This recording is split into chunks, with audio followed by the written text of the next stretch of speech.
Saudara-saudari yang dikasihi Tuhan Yesus Kristus, selamat bertemu kembali dalam program Arus Hayat Voice. Tema kali ini adalah bangun pagi-pagi. Pembacaan Alkitab diambil dari kitab Mazmur, pasal yang ke-90 ayat yang ke-14. Kenyangkanlah kami di waktu pagi dengan kasih setiamu, supaya kami bersorak-sorai dan bersuka cita semasa hari-hari kami. Mengapa orang Kristen harus bangun pagi-pagi? Karena pagi hari adalah waktu yang terbaik untuk berjumpa dengan Tuhan, untuk bersekutu dengan Tuhan, dan berkomunikasi dengan Tuhan. Ada seorang saudari dalam Tuhan pernah mengucapkan perkataan yang sangat baik sekali. Katanya, berapa besar kasih seseorang kepada Tuhan?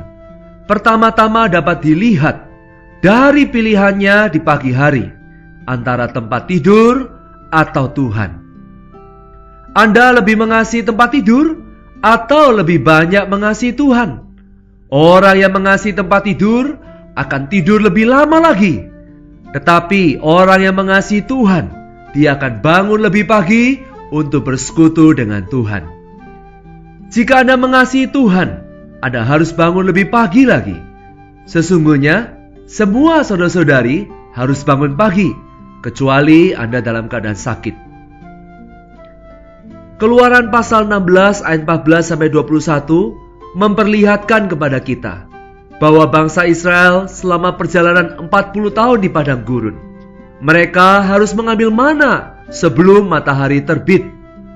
Ini artinya, kalau Anda ingin memperoleh rawatan rohani di hadapan Tuhan, mendapatkan pembinaan rohani, mempunyai persekutuan yang indah, mendapatkan makanan rohani, Anda harus belajar bangun pagi-pagi. Sesungguhnya pada pagi hari, Allah teristimewa akan membagikan makanan rohani, persekutuan yang indah kepada setiap anak-anaknya. Banyak anak Allah yang persembahannya sangat baik. Mereka sungguh giat melayani Tuhan, juga sangat mengasihi Tuhan. Namun karena mereka terlambat bangun pagi, mereka tidak bisa menempuh kehidupan orang Kristen yang normal.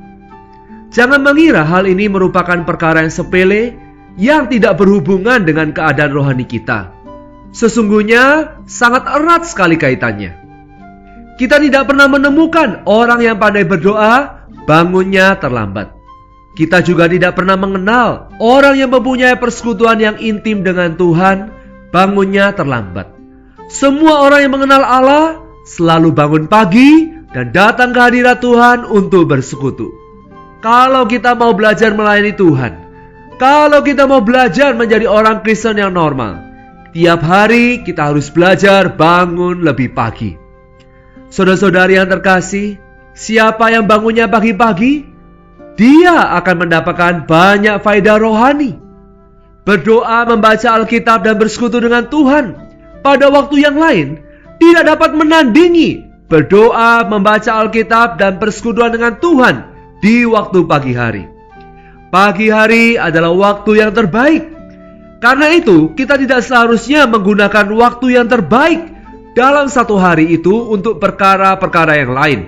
Banyak orang Kristen menggunakan waktu sepanjang hari sibuk dengan perkara-perkara yang lain.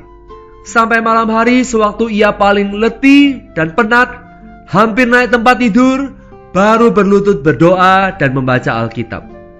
Tidak heran kalau pembacaan Alkitabnya, doa-doanya, dan persekutuannya dengan Tuhan tidak baik, karena ia selalu bangun terlambat. Sebab itu, begitu kita percaya kepada Tuhan, kita harus belajar pada pagi hari meluangkan waktu untuk bersekutu dengan Tuhan, berhubungan dengan diri Allah. Tuhan Yesus sendiri pun bangun pagi-pagi. Markus pasal 1 ayat 35 mengatakan, pagi-pagi benar, sewaktu hari masih gelap, ia bangun ke padang belantara untuk berdoa. Ketika ia hendak memilih 12 murid, dia memanggil murid-muridnya pada pagi hari datang kepadanya. Saudara-saudara, kiranya kita melihat bangun pagi adalah satu berkat yang besar. Orang yang berguna di tangan Tuhan, mereka semua memperhatikan bangun pagi. Mereka mengetahui bahwa bangun pagi sungguh merupakan perkara yang besar. Kalau pada pagi hari Anda tidak bangun pagi, Anda akan mengalami kerugian yang besar. Anda akan kehilangan banyak hal-hal berkat rohani. Anak-anak Allah tidak seharusnya kendor dan malas. Bangun pagi-pagi datang ke hadirat Tuhan adalah satu hal yang sangat penting. Inilah kebiasaan pertama yang perlu dipupuk dan dibangun oleh setiap orang Kristen.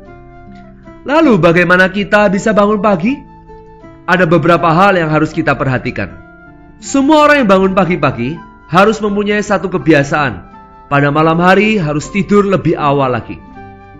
Namun jangan pula menetapkan standar bangun pagi yang terlalu tinggi. Ada orang yang menetapkan bangun pagi jam 3 atau jam 4 pagi. Akhirnya tidak dapat melaksanakannya. Lebih baik kira-kira jam 5 atau jam 6. Itu adalah waktu yang paling tepat. Pada mulanya tentu merasa agak sulit.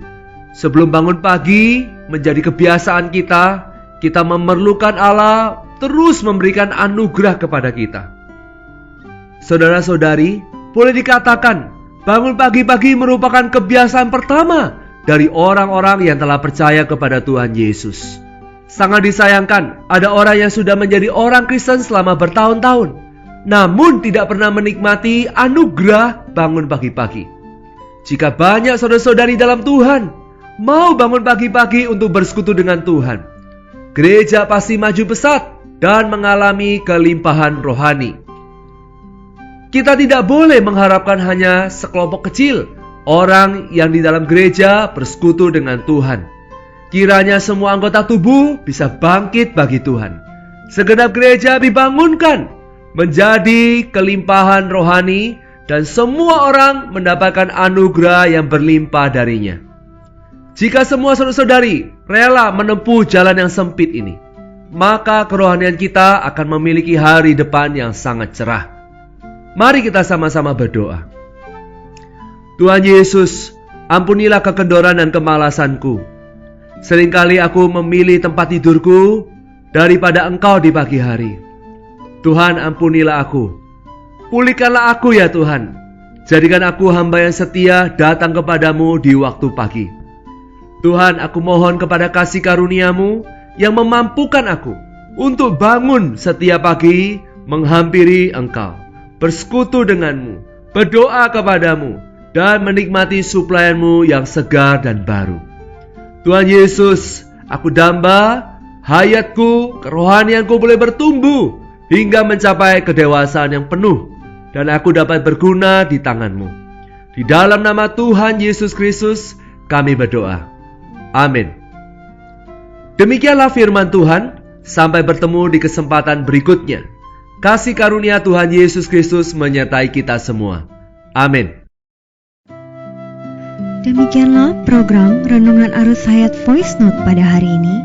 Dan jika Anda tertarik untuk memiliki voice note tersebut beserta seri-seri sebelumnya, Anda dapat mendownload di website kami di www.pemulihan.or.id atau dapat menghubungi kami via BlackBerry dengan nomor PIN 282554 7F. Tuhan Yesus memberkati kita semua.